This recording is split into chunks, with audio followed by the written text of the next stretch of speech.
I'd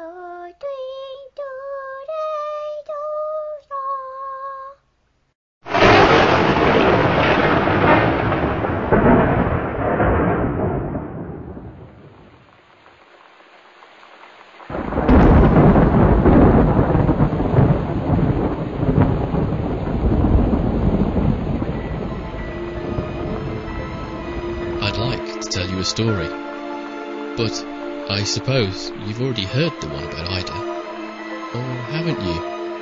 She was only the saddest, unluckiest little girl who ever lived.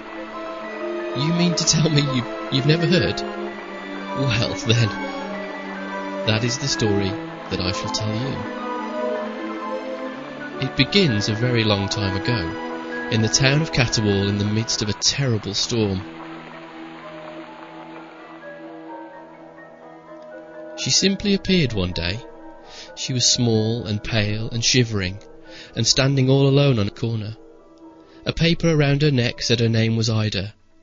Ida wouldn't say anything at all.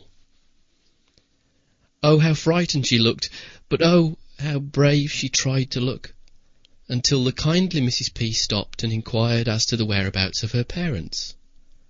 Then Ida cried, and cried, and cried. Well, Mrs. P determined right then and there to bring Ida home with her. She'd read about this sort of thing in her Women's Digest. After all, it was surely the right thing to do. It's only until her parents turn up, Mrs. P said to Mr. P. Well, I couldn't have just left her there. Something awful could have happened to her because I didn't stop, and it would have been very bad luck for us, Henry, I can tell you that. All right, dear, said Mr. P to Mrs. P. Just until her parents turn up. But Ida's parents did not turn up. Mrs. P did not mind, and to tell the truth, neither did Mr. P. Ida was quiet and well behaved. She went to bed when told, kept her toys in order, and tried her very best to help with the household chores. In return, she had a home and a family, and seemingly not a fear in the world. Except, perhaps, for the neighbour's terrier, Petey, who made it quite clear that he wished to bite her ankles. The first sign of trouble came late one afternoon, announced by angry pounding upon the front door. It was Mrs. Pheasant, the P's next-door neighbour. "Where is she?" she screeched. "Where is the little devil?" She claimed that someone, only moments before, had savagely wounded the family dog. "I know it was Ida. I know it was because I looked out of the window the moment I heard Petey, and that girl was in my yard. He's broken his leg, you know, and I'll expect you to pay for his care." The P's were bewildered, of course, but Mrs. Pheasant was known to exaggerate. Ida was too frightened of Petey to cause him such harm, but Petey recovered and Mrs. Pheasant never bothered the P's again.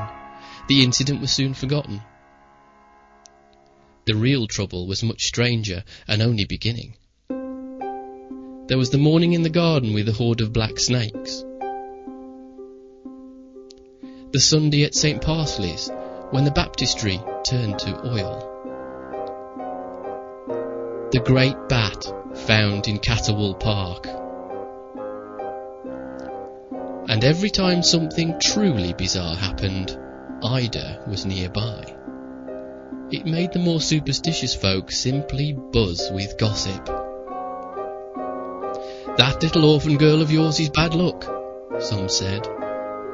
The P's would merely shrug and walk on their way, but even Mrs. P could not deny she sometimes wondered about the quiet little girl. And then tragedy struck. Ida began to wander at night. She never made it very far before someone found her, but she continued to try. One night, Mrs. P decided to follow her. Maybe she's trying to find her mother and father. What if they're alive somewhere? She thought with the tiniest bit of dread, for she secretly hoped the little girl would always live with her, peculiarities aside. So she quietly followed at a distance. Ida wandered and wandered, down the street, through Katy Towell Park, past Lake Coriander, beyond the cemetery, between the two school buildings, and all the way to Farmer Clover's field, where she stopped at last before a weathered old barn. Then she did the most peculiar thing. Lifting her tiny arms into the air, she began to sing. What was this about? Mrs. P had never heard Ida sing before. She hadn't even heard the child speak. Mrs. P was so surprised that she nearly forgot they were all the way on the other side of town. Who knew what mischief lay beyond those barn doors at that hour, she thought. Better they return home at once.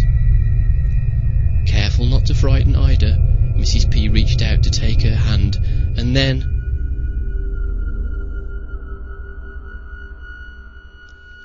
When Farmer Clover rose for his early morning work, he was startled to find an odd little girl sitting on the grass before his barn.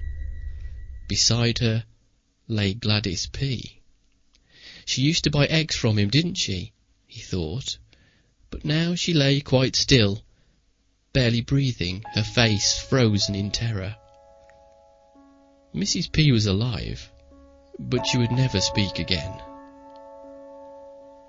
Distraught with grief and very much afraid, Mr. P sent Ida away. That day, Ida cried almost as hard as when she'd first been found, all alone on a corner.